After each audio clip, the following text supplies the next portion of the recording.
Dzień dobry Państwu. Mężczyźni myślą tylko o jednym. Mężczyźni nawet nie myślą głową. Myślą swoją główką, czyli tym, co znajduje się w spodniach.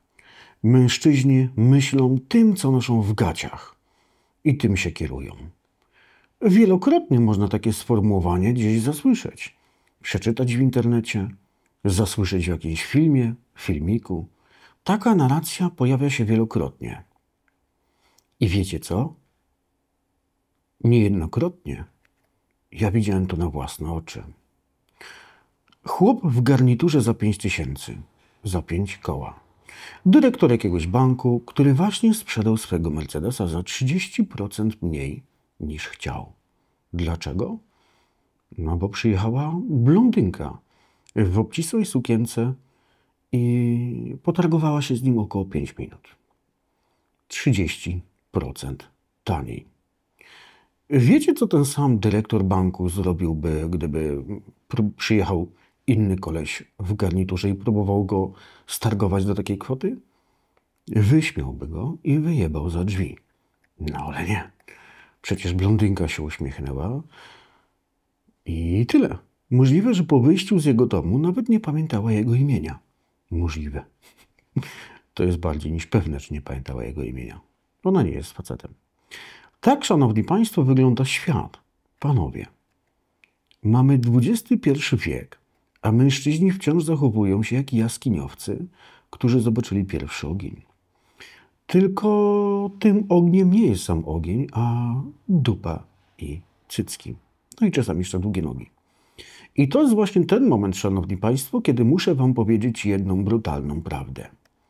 Jeśli naprawdę chcecie w życiu coś zmienić, w życiu coś osiągnąć, to jest na to jeden skuteczny sposób. Przede wszystkim musicie przestać myśleć swoim kutasem. Słyszałem kiedyś taki debilny żart, wtedy nie uważałem, że jest debilny, że kobiety podejmują decyzje emocjonalnie i z tego też powodu nie powinno się im pozostawiać możliwości podejmowania tych decyzji. A mężczyźni podejmują decyzje logicznie. Jest to zajebisty żart. Tylko ja nie widzę w nim powodu do śmiechu, bo naprawdę, logicznie, jaką logikę widzisz w mężczyźnie, który sprzedał swój rower za połowę ceny, bo zadzwoniła kobieta z miłym głosem? Marek z Poznania wystawił rower za 800, dzwoni do niego koleś, mówi: słuchaj, dam 6. Marek do niego: 800 bez negocjacji albo spierdalej. Dzwoni kobieta, mówi: czy pójdzie za 500? A ten odpowiada: magiczne, dla pani zrobię wyjątek. Jaki wyjątek? Wyjątek od posiadania mózgu? Andrzej, wysoki, łysiejący kierownik z działu sprzedaży, co zawsze punktualnie jak w szwajcarskim zegarku, ten sam Andrzej spóźnił się o godzinę do pracy. A dlaczego? No bo po drodze zobaczył młodą kobietę w szpilkach, która złapała kapcia na poboczu. No i Andrzej po prostu nie mógł sobie przejechać obok. Musiał się zatrzymać, wysiąść i spędzić 40 minut na zmianie koła.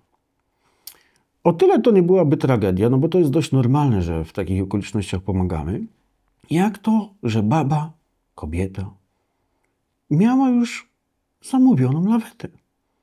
I ona i tak czekała na tą lawetę, bo miała wykupione AC, które powodowało, że w momencie w takich okolicznościach ma możliwość wezwać sobie lawetę i ten pan od lawety zmieni jej koło w opłacie ubezpieczenia. No ale nie, on jej to zrobi szybciej, wymieni koło. 40 minut jego życia. 16 osób czekających na spotkanie, klient wkurwiony na maksa, wszystko przez to, że jakaś laska miała bezradny wyraz twarzy i ładny uśmiech. I tyle. I już facet jest spóźniony, nie dojeżdża do pracy na czas, na ważne spotkanie. 17 osób z negatywnymi konsekwencjami, bo jednemu fiutowi nie chciało się po prostu pojechać dalej, tylko musiał być rycerzem, który będzie jej zmieniał kółko. Ale to jeszcze nie jest taki dramat. Czy wyobrażacie sobie, że na przykład są salony tatuażu, gdzie pracuje na przykład jakaś ruda laska z dużym dekoltem. No i często ten dekolt jest większy niż jej talent artystyczny. I ja nie sądziłem, że naprawdę ludzie, to znaczy ludzie, mężczyźni są w stanie podejmować takie decyzje na podstawie cycków.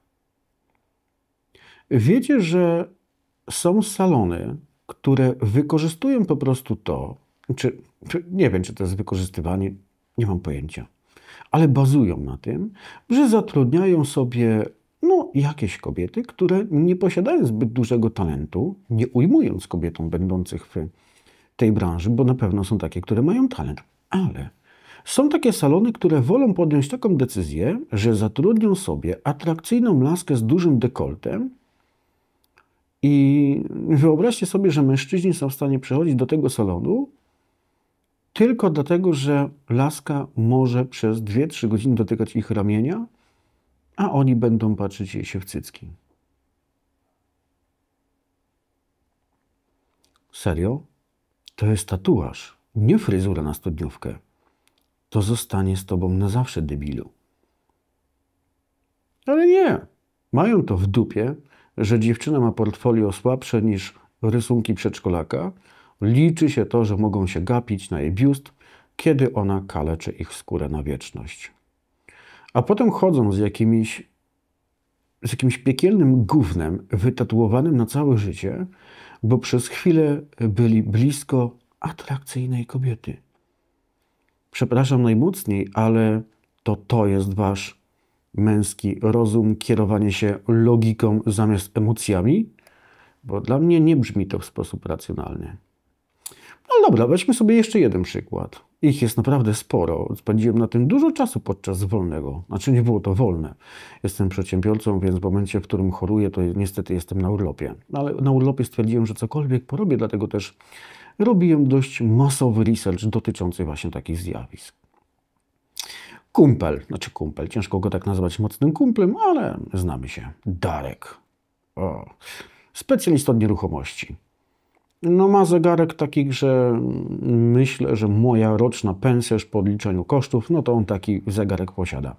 Mercedes, przepiękny za chyba 700 000 złotych. Sprzedawał mieszkanie w Łodzi i wycenił je na 1 200 000. Bardzo duża nieruchomość i tak dalej.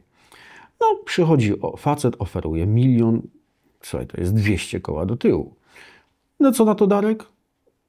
Spławia go. Darek stwierdza, że nie ma gościu. Mowy, idź sobie szukaj kawalerki. Przychodzi kobieta, ładna, dobry perfum, uśmiecha się i mówi, że ma tylko 1 000 000 i może z 50 000 ukaraska. I co robi Darek? Zgadza się na 1 000 000. 200 000 złotych wyparowało z jego portfela szybciej niż lód na Saharze. Dlaczego? Bo może ta kobieta da mu swój numer telefonu i umówi się z nim po pracy. Co się oczywiście nie wydarzyło.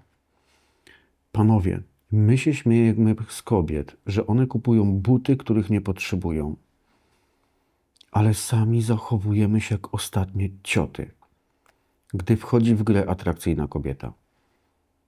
Jak jakieś pieprzone szczeniaki, które za każdym razem, gdy ktoś pomacha im smaczkiem, są gotowe wykonać salto w tył, z tą różnicą, że szczeniaki są na lepszej pozycji, bo one przynajmniej za to dostają smaczka, a wy najczęściej dostajecie co najwyżej fiuta w rękę wieczorem, mając możliwość wspominać, jak bardzo podniecające było to, że miałeś okazję dla jakiejś atrakcyjnej kobiety wykonać jakąś przyjemną, miłą rzecz, dzięki której ty jesteś stratny.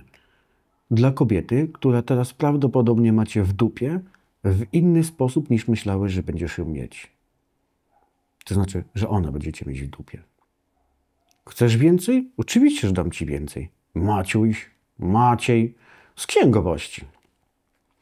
Osoba, która liczy każdy paragon, każdy grosz, sprawdza każdy paragon, upiera się przy każdej złotówce. Ten sam Maciek kupił sobie lata temu rower za 17 000 złotych. za popieprzoną ramę i 2 koła. I wiecie, dlaczego go kupił? Bo sprzedawczynią była mistrzyni kolarstwa z nogami od nieba do ziemi. No, Maciek, wiecie, ile razy jeździł na tym rowerze? Raz. Wydał 17 kafli na profesjonalny rower, którego nawet nie umiał obsługiwać.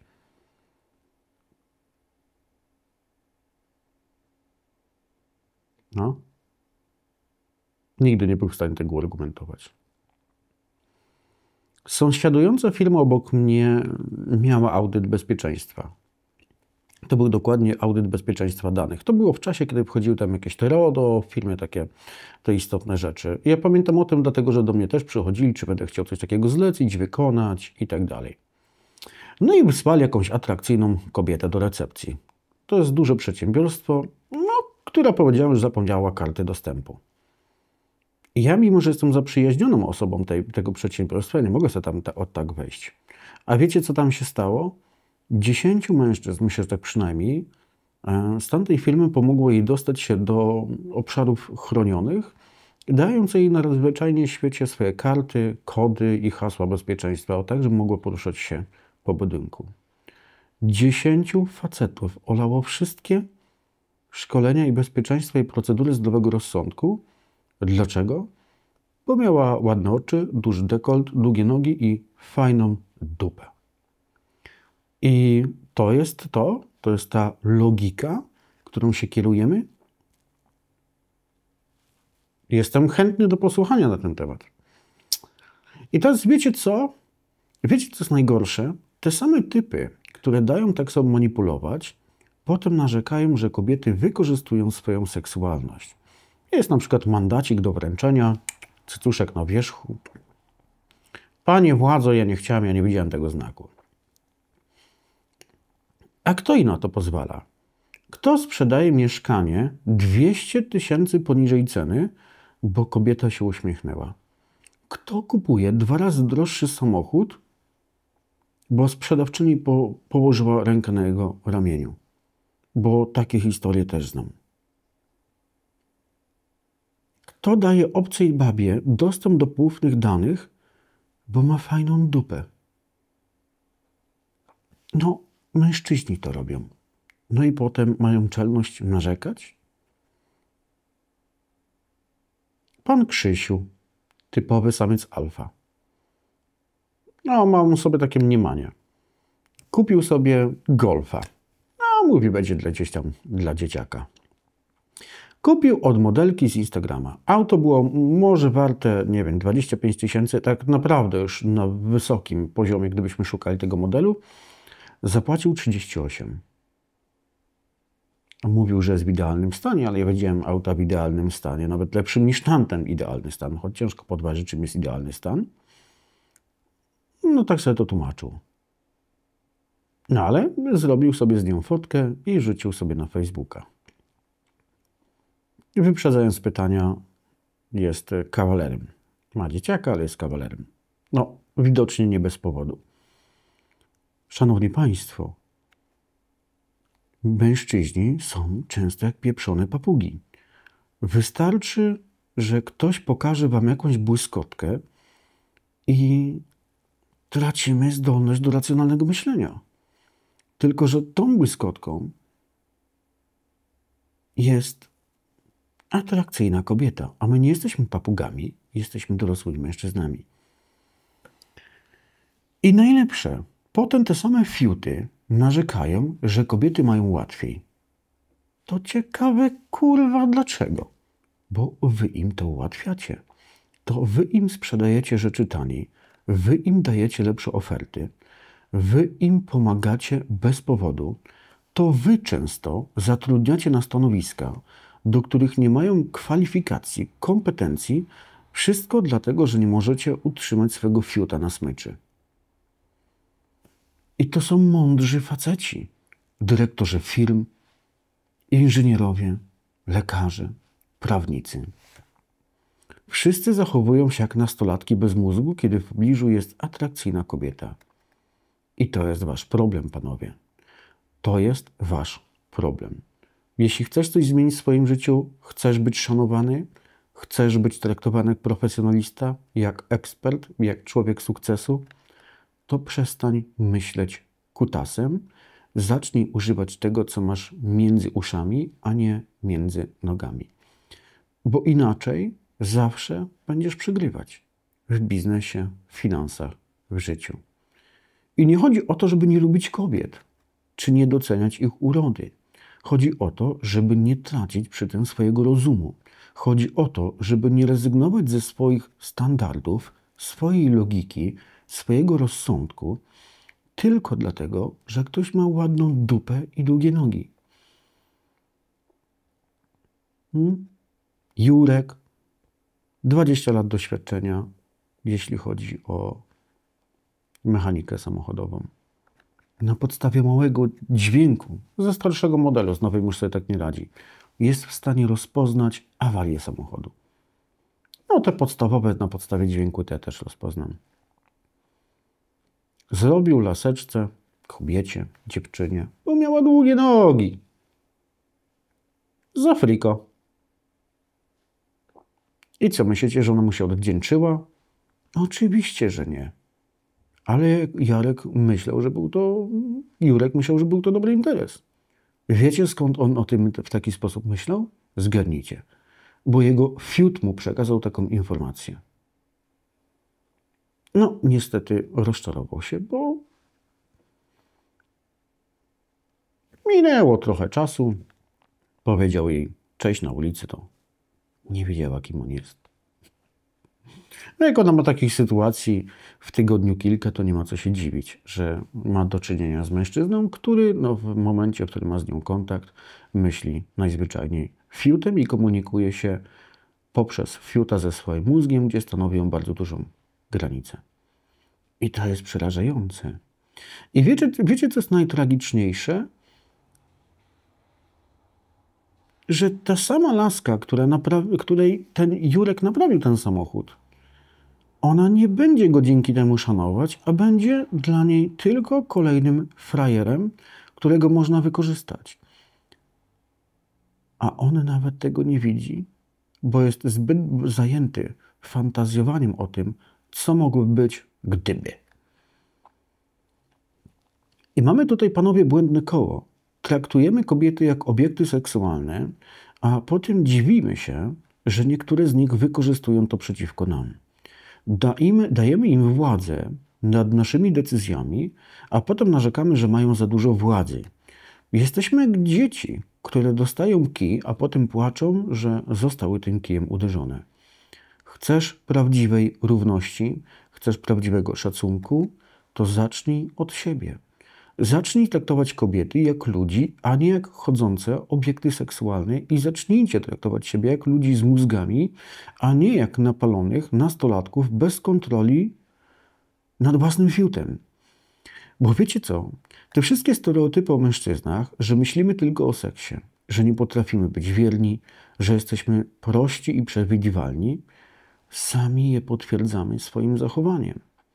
I potem mamy czelność narzekać, że kobiety nas nie szanują. A dlaczego miałyby? Może czas najwyższy, żebyśmy zaczęli wymagać więcej od siebie. Może czas najwyższy, żebyśmy przestali zachowywać się jak ostatnie cioty na widok ładnej kobiety. Może czas najwyższy, żebyśmy zaczęli szanować siebie i swój czas, swoje pieniądze i swoje priorytety. Bo alternatywa jest taka, że będziemy dalej żyć w świecie, gdzie sprzedajemy rzeczy taniej, bo dzwoni kobieta, gdzie spóźniamy się do pracy, bo na drodze stoi ładna laska, gdzie traktujemy siebie jak gówno całe życie, bo robi to atrakcyjna tatuażystka, gdzie płacimy więcej za samochód, bo sprzedała go ładna blondynka. I to jest, szanowni państwo, świat, który sami stworzyliśmy. Nikt nas do tego nie zmusił.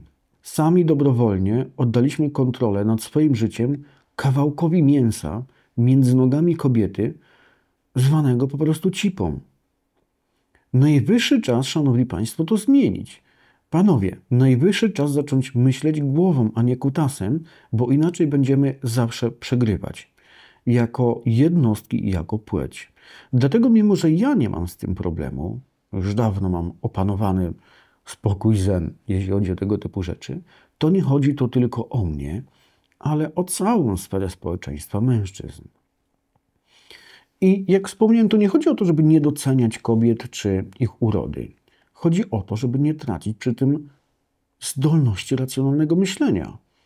Chodzi o to, żeby nie zmieniać swoich standardów, poglądów, priorytetów tylko dlatego, że ktoś ma długie nogi i fajną dupę. Bo wiecie co? Kobiety, które są tego warte, nie chcą frajerów, którzy tracą rozum na ich widok. Najgorsze, co można zrobić, to jest właśnie tracić rozum na widok kobiety. Ona wtedy doskonale wie o tym, że ty jesteś ciota, pizda i frajer. Tak to działa. One chcą partnerów, którzy sami mają szacunek do siebie, do nich również, chociaż czasami nie. Chcą mężczyzn, którzy podejmują decyzje mózgiem, a nie fiutem. A jeśli nadal uważacie, że warto sprzedać rower za pół ceny, samochód za pół ceny, dom za pół ceny, bo dzwoni kobieta, albo że warto spóźnić się do pracy na ważne spotkanie, by pomóc zagubionej lasce na ulicy, albo że warto, o zgrozo, zrobić sobie jebany, kiepski tatuaż, bo robi go atrakcyjna, cycata, ruda tatuażystka, to nie macie prawa narzekać na konsekwencje, bo to są wasze decyzje i to wy za nie odpowiadacie. Koniec końców chodzi o jedną prostą rzecz. Kontrolę nad własnym życiem. Albo pozwolisz, żeby twój kutas podejmował za ciebie decyzję, albo zachowasz swoją godność i podejmiesz sam świadomy, racjonalny wybór za każdym razem w swoim życiu. Jak wspomniałem, wybór należy do ciebie, chłopie.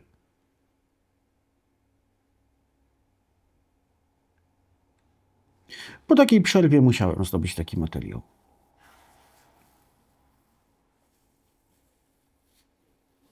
No. Apeluję. Przestań myśleć kutasem. Dziękuję za uwagę.